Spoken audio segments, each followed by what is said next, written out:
Hello and welcome to the Film Pulse podcast. This is episode number 412. My name's Adam Patterson. With me today, we got Kevin Rakestraw. Hey, Kevin. Hi. How you doing? Yeah, I know. Doing all right. All right. How you doing? Doing okay. Coming off of a huge migraine last night, so I'm recovering from that. But otherwise, Yes. I'm wrapping up my Tribeca stuff, so I'll be getting into that later. This week on the show, we'll be reviewing the horror thriller Censor. We'll also be going over some of what we've been watching on the watch list, and this week's new releases in theaters, VOD, and Blu-ray. Thank you so much for joining us this week. Please remember to review us on iTunes if you get a moment. That would be very helpful. Just one bit of housekeeping. The new Saved by the 90s should be dropping later this week. We are talking about legal thrillers this month. So we got a bunch of John Grisham stuff in there, including The Firm, The Rainmaker. We got The Pelican Brief, and then it's not a Grisham, but we got a few good men in there also. All right.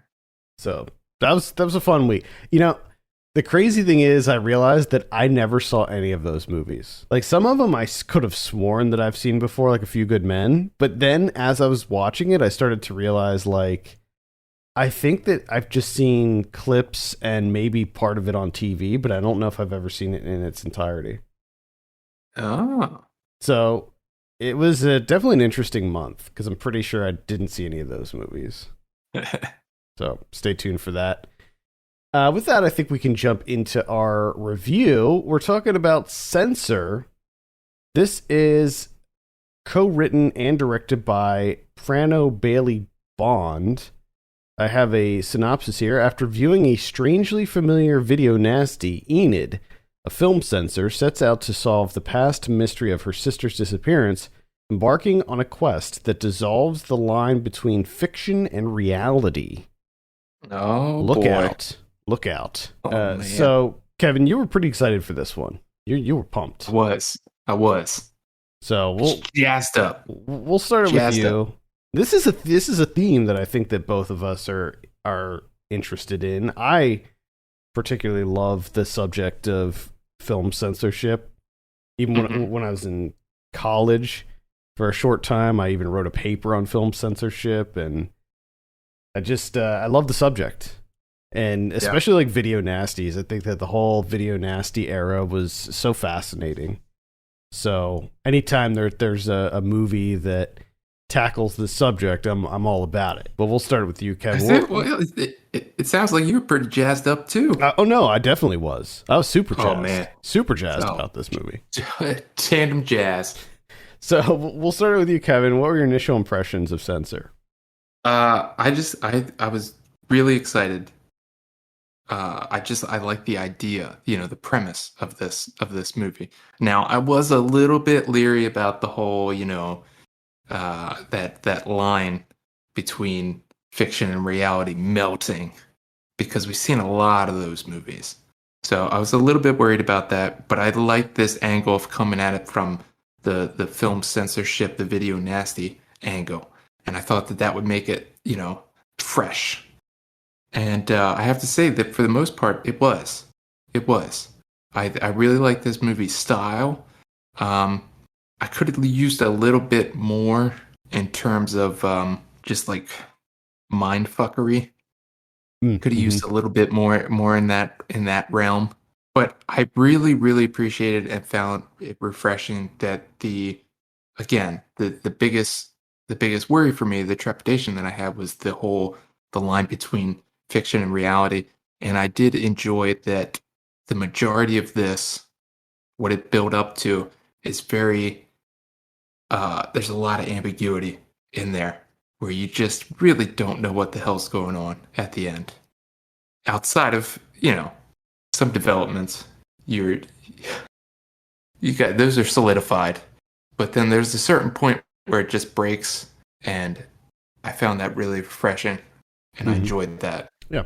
And it's so many of these movies, I think that's where they falter, is in that ending, sticking that landing. For me, it seems like they always try and like wrap it up in a little bow, and that's like I never want that. And I'm just really happy that I didn't really get that here. Yeah, I agree. I also like, again, just reiterating the theme. I love anything that deals with like the video nasties and censorship and stuff like that. I liked all of that stuff. In fact, I probably could have just done with a movie that was about this woman who was struggling to like keep her sanity after viewing hours and hours of these violent things and stuff like that. I liked the mystery aspect of it too. I was very intrigued to see the premise is like she sees a movie that she believes is her sister who went missing when they were children. And when she sees this, it starts like evoking all of these like memories and stuff like that. And she starts trying to seek out the creator of this film and the actor who she believes might be her sister. And I liked all that stuff. When the blending of like reality and all of that stuff happens, like the fiction and reality, probably could have done without that. Actually, I don't know. Like you, luckily, I was just getting tired of that whole shtick. Now, I do like where they went with it, though, where this movie gets pretty meta. And I actually was surprised that they went meta with it. And I was like, oh, shit, this is kind of fresh. Like, this is kind of unique. Yeah. I mean, what essentially happens, I don't think this is a spoiler, but the movie basically turns into a video nasty. And so I kind of liked that whole angle. So yeah, I like it. So it worked for me for the most part. And I like that the whole blending or the dissolving of the line between fiction and reality. It's very minute. So like it doesn't take up a large portion of this movie. Like it's not so many of these movies of this ilk are like that's such a good chunk of the runtime is like, is it happening? Is it not happening? Is she crazy? Like this, it's just like she breaks and she now believes that this is the reality. That's it, and it's a small chunk. Yeah, it happens of the runtime in the last act. Like she pretty much stays stable throughout most of the whole movie, except at the end when she finally cracks. Yeah. Yeah. And she just, she comes to believe something that, it just, may or may not be true. Yeah. And it doesn't work out for some people. And others, maybe it does. I don't know. But I like that too, in the sense of her being a film censor, the video nasty, and like a thing that I like that they took the angle with is that because of during that time, it was all about like protecting people, because if you watch these things, you'll do these things. Like it's going to affect you. So I like that Billy Bond took the film censor that has to watch all of these, and it affects them. Because if you think about, if that's their argument that, it's going to affect people and it's really going to fuck their brains up. Like all the people that have to watch these movies in order to censor them should be completely irreparably damaged. They should just their minds should just be melted, and they should just be like complete psychopaths, honestly. Because like right there is your scientific experiment. You could just use them. Like you could just go in and be like, okay, these people that are in charge of this, are they absolutely out of their minds? Are they hacking up people on the weekends, smashing faces with sledgehammers, decapitations, eye gouging, that type of thing? No, they're not. But I like that this movie is like, well, maybe they are. I love that. I love this whole idea of like, oh, okay, yeah, the people that are going to protect us from all this nastiness in media, they're the ones that are affected. I just like that there was once a list. There was like a list of movies, and you didn't want your movie to get on that list. or else you were screwed. I just like that whole concept. Yeah. Because I think for a lot of people, Yeah. that list was like a watch list for them. like you want to definitely. see everything on that list. Oh yeah, you do. And I just love. I mean, they don't go into it enough for me. I could have used a little bit more of this of like their justifications for like the eye gouging scene and like why it should be cut. And then there was other scenes where they're like, well, it's kind of silly, so we're not going to cut that. But this is a bit too realistic, that type of thing. I find all that very interesting. The mental gymnastics that you have to go through to justify leaving in some things and leaving out others. It's a really interesting time. Yeah, I mean, it's a profession that we just don't really see anymore. I mean, there's probably some countries that still have censors, I would imagine, but but like as we know it, it's not something that exists anymore. Certainly in the UK and in the US. Yeah, I just like the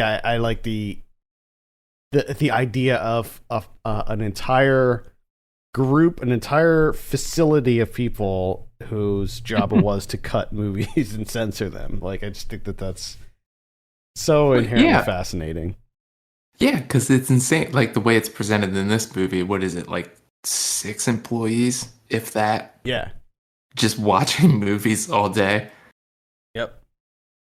Which is funny because that's the other thing that I think is really, really interesting is you have these directors getting censored, and the people that know most of like about their careers and like their progression, like from film to film, are these censors. Like they know like inside and out. Yep. Like even because the public doesn't get to see everything that these guys get to see, which is really, really fascinating to me as well. And they have like all of the records and like that giant records room that they have that has like all of the films and all the information and stuff. It was like IMDb before IMDb existed, It's like just giant archives of films and stuff. I think it's any movies that deal with this subject matter, I'm like instantly gonna be into, I think. Yeah, and I like where they took it. And I really like the visual style of this, blending like the video nasty aesthetic, the VHS aesthetic into the movie itself. And weaving between the two. Yeah, I found it very entertaining. I really enjoyed it. Yeah, they would switch up the aspect ratio during those scenes, and like, I don't know, I was a little bit conflicted about how I felt about when they would do the video nasty portions of it, because it didn't quite, it was shot the same way. So like, as far as like the filming of it, it was shot, they made it look like there were like VHS like tracking things and stuff, but it was still shot on film. But then they also pinched the aspect ratio, so it was like, maybe if they shot that stuff on VHS, it would have had a bigger impact rather than shooting it on with the same cameras that they shot the rest of the film on. Yeah. But yeah, I liked all that stuff regardless, and I think that again, it was a surprise to see that they took sort of a meta angle with it, and I liked that as well. So this is one that worked for me too. It felt a little influenced by Peter Strickland. It seemed like there was some Strickland influence in here, some Berberian Sound Studio, Duke of Burgundy style. So if you've seen any of Strickland's movies, you'll find very kind of a similar aesthetic in Censor, which I'm all about. So yeah, I think like in closing, I wasn't disappointed. I also wasn't blown away. But at the same time, this is something that was like, oh, okay, Bailey Bond. I'm very excited for the next film. Yeah, I mean, very excited to see what the next one is. It should be noted that this is a feature debut from her. Yeah. So I think that I'm definitely interested in what she has coming out next. Because yeah, Give it to me. Definitely intrigued. Love the style. All right, let's go ahead and give it a score. Also, great poster, by the way. Love the poster. Let's go ahead and give it a score. Kevin, what are you going to give Censor out of 10? I'm gonna give this like a. I want to say like a 7.5. All right. 7 for me on this one. Check it out. It is playing in theaters as well as on VOD right now. Ooh. So, all right. Let's move on and talk about some of what we're watching. As I mentioned at the top of the show, I've been cranking out some Tribeca stuff this week. Last 2 weeks, really. So just gonna go over some highlights. There's going to be written reviews for most of these movies that I'm going to talk about up on the site, if they're not already up. First one I'll mention is Agnes by Mickey Reese. Now, I'm actually admittedly not super familiar with Mickey Reese. Like, his movies, I've always been aware of his movies because he's a pretty prolific indie filmmaker, but I've just never seen any of them, to be honest with you. Like, when Climate of the Hunter came out earlier this year, I know that you and I both were planning on watching that, and we didn't for whatever reason. It's on Shudder now, by the way. I wanted to watch it. Maybe I'll try to watch it today. But at any rate, Agnes is his latest. It is a screening at Tribeca. What this is about is a nun in a convent gets possessed by a demon, and a sort of down on his luck, disgraced priest is tasked with going to the convent and exorcising this demon. And it's a really interesting movie because the first half plays out like a somewhat conventional possession thriller. And it's awesome. Like, it is really, it's really good. I mean, these possession movies are a dime a dozen. We've seen a ton of them, but the way that this was written, the dialogue, just everything about it was so good, so bleak, and I loved every minute of it. But then halfway through, the movie takes a complete 180, and the whole thing changes, and it's like a different movie altogether. And it was such a bizarre decision. And the weird thing is, like, the second part, it also works. Like, it's also really good, but it just, for me, didn't really live up to that first half, that really strong first half. So in that regard, it's like a little bit disappointing, but at the same time, like, it's definitely something different. Like, it's not anything that I've, it's unique for sure. And this really makes me want to see more Mickey Reese stuff. So Agnes is one that I could maybe give a light recommend as long as you kind of have an idea going into it. I think if I knew going into it that there was going to be this like major tonal shift and I could like sort of mentally prepare for it, it would have been a little bit easier. Gotcha.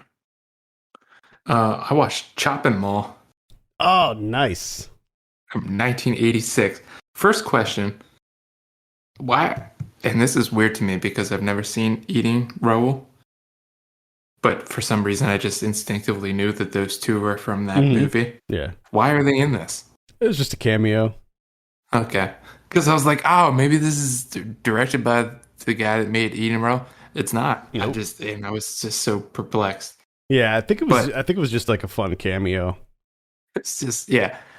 And I love that it's the banner image on Chopping Mall. And it's, I believe they played the same characters too.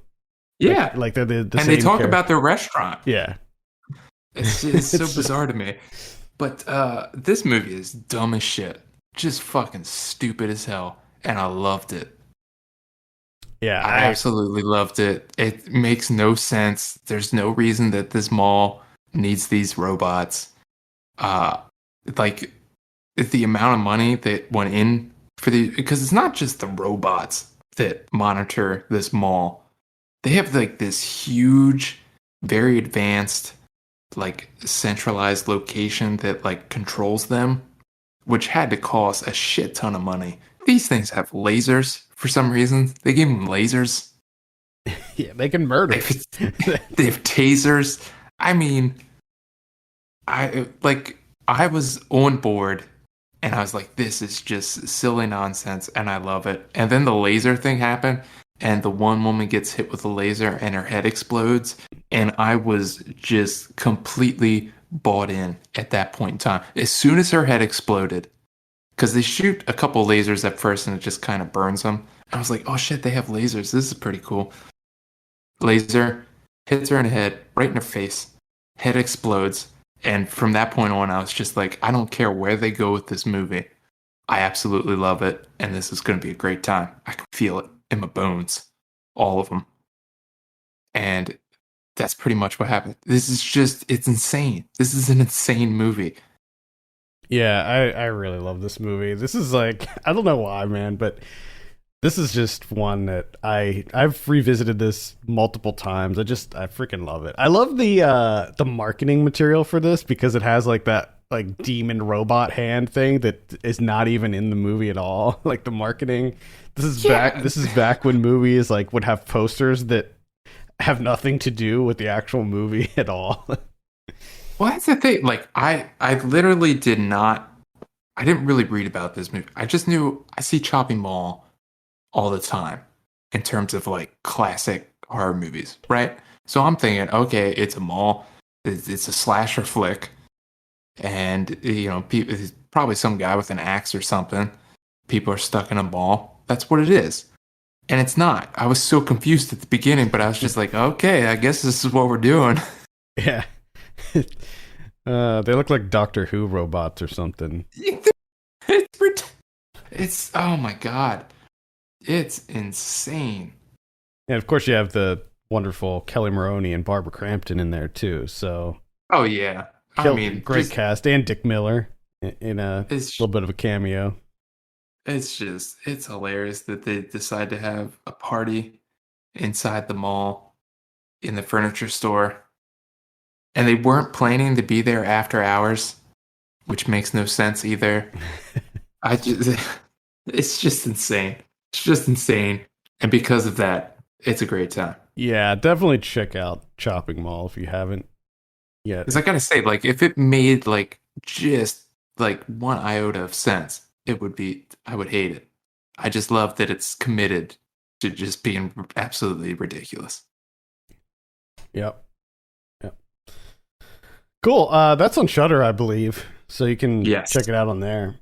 One interesting one that I saw was Ultrasound. This is directed by Rob Schroeder. It's based on a novel, I believe, but this is sort of a sci-fi, bit of a mindfuck type movie. It opens with a guy who his car breaks down. And he ends up finding this house that's nearby. Married couple lives there. They allow him in, and things are a little bit weird.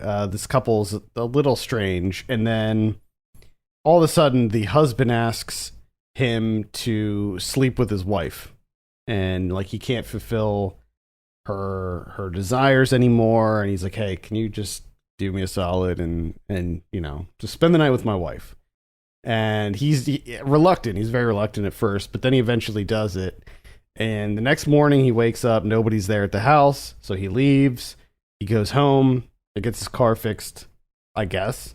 I don't think they really show that. Goes home, and then the guy shows up, and he's like, how the hell do you even know where I live?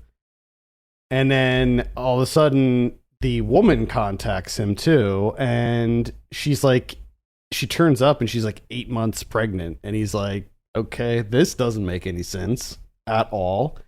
And then it sort of spirals from there. Things start to get even weirder. There's like a lot of reality breaking things that start to happen. And then all of a sudden you see that this guy is in a wheelchair and he can't walk, but he's in this like facility that's like run by Tunde Adebimbe, and there's a lot of weird, strange things happening. I don't know how much I want to give away, because it plays everything very close to the vest, and you don't really know what's going on until towards the end.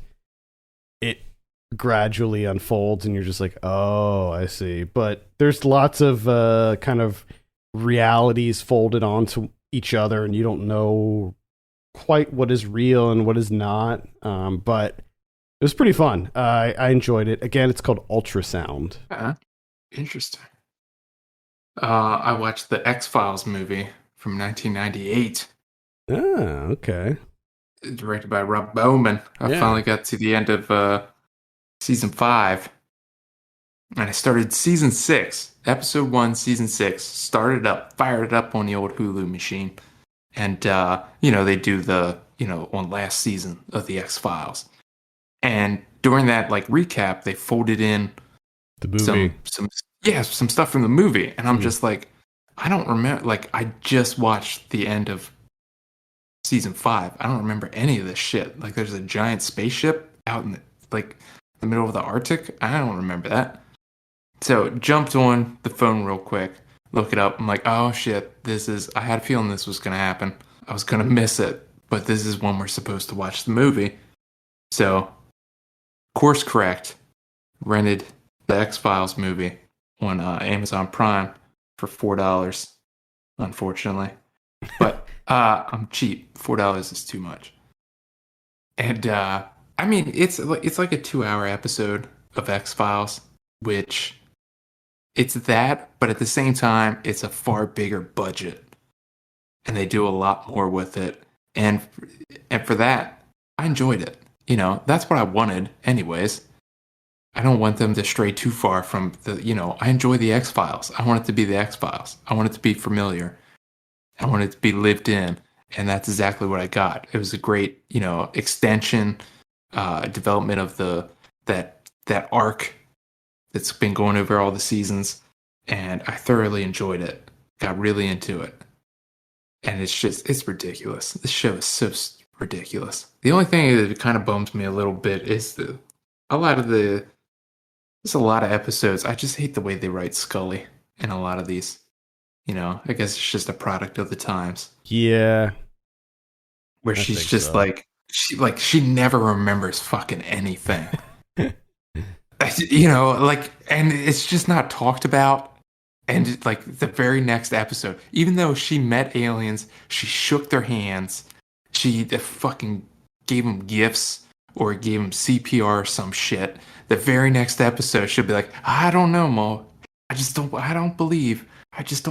You're telling me there's aliens? I don't think so. And it's like, you fucking held a fetus in your hand the episode before. Come on. Get with it, Scully. I know. You're ahead in the game. God. All right, that's the X-Files movie. I remember not being really that impressed with that. But it's fun. That's the one with the bees, fun. Right? Yeah, oh yeah. Yeah. Little bees pop out. Yeah, I remember that. I saw a movie called See For Me. This is still Tribeca. It's directed by Randall Okita. This is it's a bit of a thriller. It is about a former Olympic skier who is blind. An accident has left her blind, and she does house sitting jobs just for extra money. She doesn't really know kind of where she's at with life.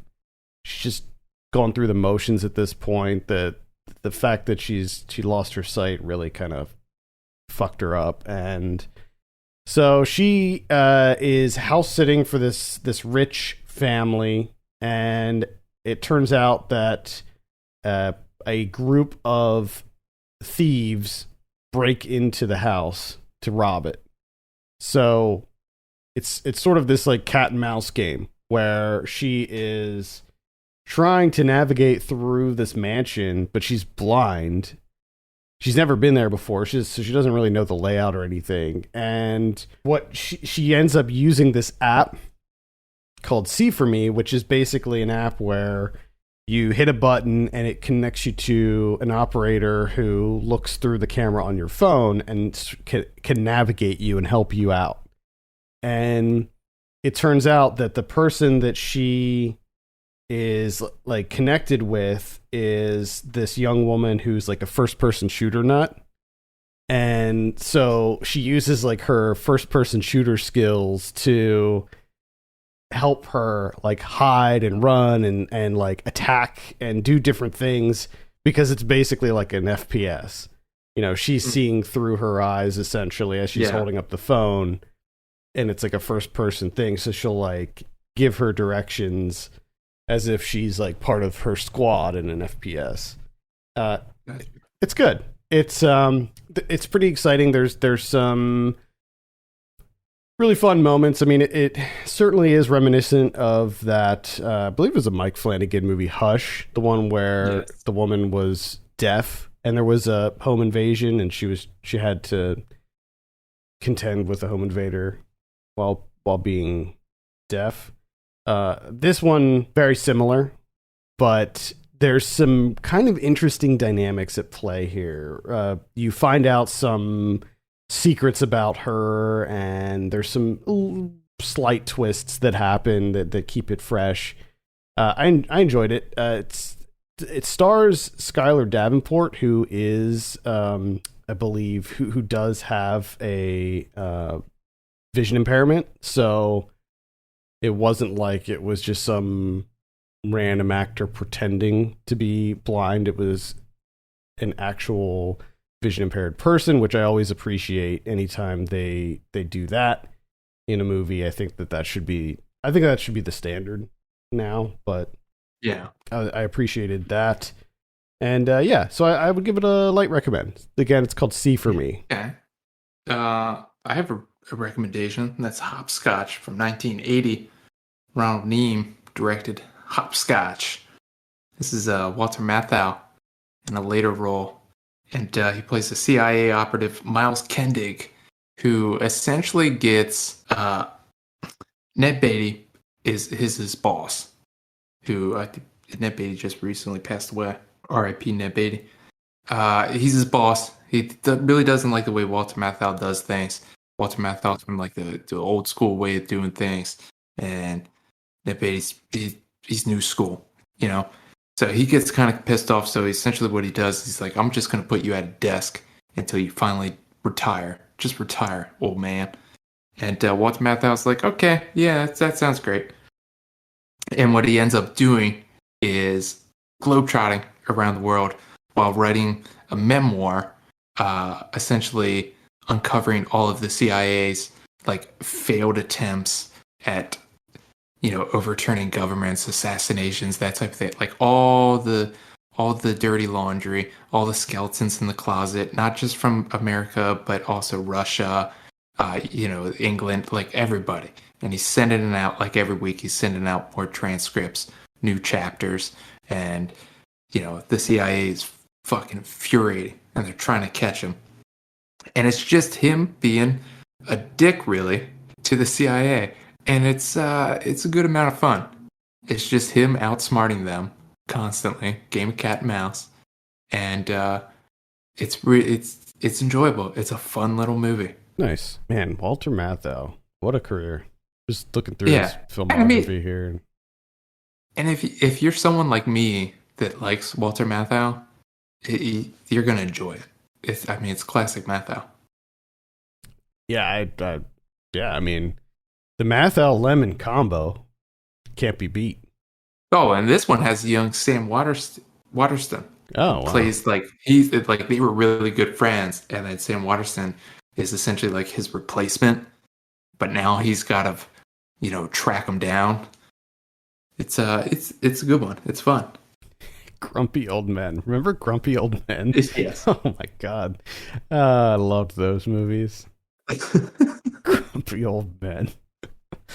Oh man, good stuff. All right, let's see. I saw The Novice. This is the movie that won the Narrative Film Award at this year's Tribeca. It's directed by Lauren Hadaway. This is about a college freshman who decides that she wants to join the crew team, and it turns out that she's got some issues, got some major obsessive compulsive type issues. And when she decides to join the crew team, she just, I mean, all in. It just consumes her, and she just wants to be rowing all day, all night, rowing nonstop, learning the techniques, learning the times that she needs to get. Just, if she's not sleeping or studying, she's rowing. And it's kind of a story of just, it's a character study, really. It's just her trying to get on the varsity team and stopping at nothing to do that, and like the sort of the hell that she puts her body through to get there. It sort of reminded me of Whiplash a little bit in how it was shot. Very frantic. I mean, this movie is just, it's fast. Like, this movie just moves at a breakneck pace. Like, everything is just coming at you 100 miles an hour. And I think that it works within the themes of this movie. I think that some movies, it wouldn't be something that I could really stand. I think that I would get really annoyed. And this movie does straddle that line where it's sometimes you're just like, all right, I need a break. I just need a break from this. This is so intense. But it doesn't let you breathe. I mean, it's just a movie that goes and goes and goes. And I mean, I think that that's very intentional. It's quite well shot. I love the aesthetic. It has this kind of dreary look to it. There's like no color in this movie at all. I don't know. I think it's a fictional college, but I'm not sure. The college has this like very industrial look. Everything is sort of concrete and very plain looking, and I loved that. It's raining through most of the movie, and it's quite good. Isabel Fuhrman is the lead, and you may remember her from the movie Orphan. She plays the girl in Orphan. Oh, okay. Yeah, I think this might be the first time I've seen her since that movie. But she does a fantastic job in this. She is so good in this. Like, I think that she has a super bright career ahead of her, because she is like, I mean, she knocks it out of the park. Just incredible performance. So I definitely recommend The Novice. It's just know that it's pretty intense going into it. All right. Good to know. Good to know. The only other thing I watched is Sound of Metal. Okay. The much talked about. Mm-hmm. This is God, what did I watch this on? Prime? Yeah, it's an Amazon movie. Prime. Yeah. So this is I for the most part enjoyed this. I like everyone else said, just to reiterate, the sound design in this movie is without a doubt the highlight. They really handled their business there, and especially with what this movie deals with, this heavy metal drummer losing his hearing. You need that, and they do a great job of it. The performance is good. Riz Ahmed does a great job. The only thing is like, it's kind of it's a tidy little film. The developments, the resolutions, they all, exactly what's going to happen. But the way that it's handled, I think, elevates it from just being absolute mediocrity. So overall, it's a solid film. All right. I still haven't seen this. I wasn't blown away like some people were.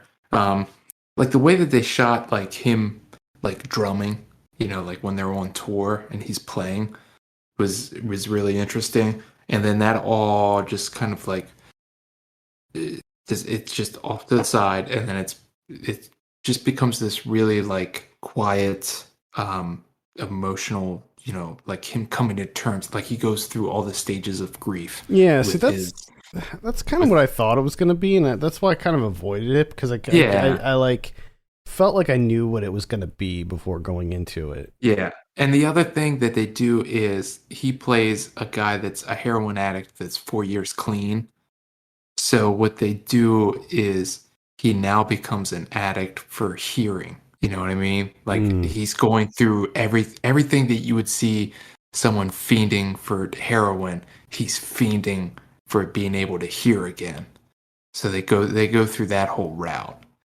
So like all of these things are kind of, they're telegraphed. Like once it's set up, you're like, okay, I know how this is going to play out. And it plays out that way. But the sound design and his performance keep it from being, just like, oh, that was all right. Yeah, got it. Okay. I'll end on a twofer. These are both playing Tribeca, but it's interesting because they're both essentially the same movie. They're both documentaries. One is called The Kids, and the other one is called All the Streets Are Silent, The Convergence of Hip Hop and Skateboarding, 1987 to 1997. Is that... That's the title. Can you... I hate to do this to you, but can you say it one more time? Sure, yeah. All the Streets Are Silent, The Convergence of Hip Hop and Skateboarding, 1987 to 1997. Okay. So, interesting. Both documentaries are about the 90s skateboarding scene in New York City. Obviously, the second one with the long title also incorporates the hip-hop scene in the 90s. Yeah. Specifically like the kind of underground hip-hop scene that was starting to blow up. You have like super early performances in here by like Busta Rhymes, Jay-Z, Wu-Tang, there's like a lot of DJs that they incorporate in here, like Stretch Armstrong.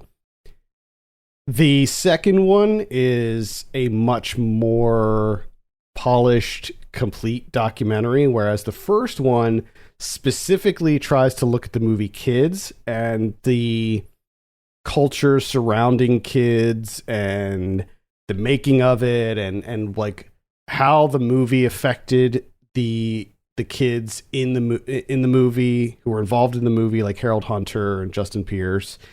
And the problem is the other movie, All the Streets Are Silent, it also does that. Like it talks about Harold Hunter and Justin Pierce, and both movies clock in at about 90 minutes. And the other movie, All the Streets Are Silent, is way more cohesive, and it presents a much more complete timeline of events and how like these kids, this relatively small group of people, helped shape pop culture. And I think that it's the second one, All the Streets Are Silent, does a really better job of conveying that, because they also talk about like Supreme and like when Supreme first opened and it was basically just a skate shop, and how that blew up, and Zoo York, and how the Zoo York mixtape, when that came out, it like pretty much revolutionized how skate videos, like street skate videos, were made. And if you remember back during this time in the early 90s, like skateboarding was pretty much dead. Like nobody, like there wasn't really a really big skateboarding culture anymore. It was sort of, it went mainstream and then it sort of just fizzled out. And the street skaters in New York were like some of the people who brought it back. And the weird thing is, in The Kids, it tries to take a much more pointed look at the people and look at like the effect of that. And it also kind of criticizes Larry Clark, and it criticizes Harmony Korine for sort of exploiting them and then abandoning them after the movie was successful and they got lots of money and fame from it. And the weird thing is, like, it felt really one-sided. Like they only interviewed people who were sort of the tertiary characters in the movie Kids. Yeah. And they didn't get Leo Fitzpatrick, they didn't get Rosario Dawson, they didn't get Larry Clark or Harmony Korine. But the other movie, All the Streets Are Silent, they did get Rosario Dawson and Leo Fitzpatrick to talk about being in the movie and the effect that it had and all of that stuff, and just the general scene back then. So, yeah, I don't know. I think it's kind of unfortunate that both of these movies are coming out side by side because I feel like one is like way stronger than the other one. And the crazy thing is like they both use some of the same archival footage too. So they're super similar, but one is just like unmistakably better than the other. Anyway, if you want to check one of them out, I would say check out All the Streets Are Silent because that one, it has some really interesting stuff in it. Really good interviews. You have Moby's in there, and then you have like Fab Five Freddy, Kid Capri, Cool Keith is in there. Lots of skaters from New York during that time. So, and tons of really great archival footage and performances from some notable hip hop groups and stuff like that. So yeah, you'd like it. Okay. All right, let's take a look at what we have in theaters this week. F9 opens. So that's the big one. That's really the only thing. Just F9. Yeah, you can't fuck with F9. Nah. No. The few things that are opening are just gonna get out of the way of that one. VOD this week. We have let's see, Finding Ophelia. That's on the 23rd. And then on the 24th, we have LFG, which is on HBO Max. That's the documentary about the U.S. women's soccer team. Okay. We have Sisters on Track, and that is going to be on Netflix, also on the 24th. That is is